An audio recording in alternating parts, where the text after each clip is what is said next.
Pilipino, hindi tayo alkansya.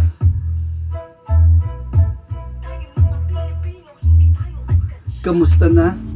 Aking bayang sinilangan, hindi ka nakatulad ng dati kong nasilayan. Hindi ko nadama ang peras ng silanganan. Oo, tayo ay malaya pero saan ang kalayaan? Dahil sa mga tiwaling pinagkatiwalaan, sila din pala ang magnanakaw sa kaban ng bayan. Mga buwaya ganid, sanay sa garapalan, pakapalan, mandarambong harap-harapan. Dapat nga kayo ang unang yumayakap sa bansa pero kayo yung tumatapak. Kaya sa atin ay madami yang mahirap. Sinasakop nyo, hindi pinapalawak.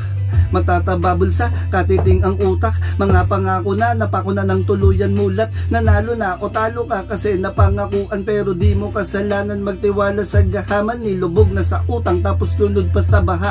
Ang yayabang na magsalita, wala namang gawa. Paano iisa hangarin kaya magkakamuka? Pag nakaupo na ay makuha yung tatlong muka. Kaya alam ng puso sa dibdib ko'y di mawala. Hanggat nandiyan pa din kayo, hindi mawawala. Maliit o malaki, hindi na yun mahalaga. Basta galing sa nakaw, mananagot mahalaga. Pilipinas kung mahal ito ay para sa bansa. Tayo'y mga Pilipino, hindi tayo alkansya.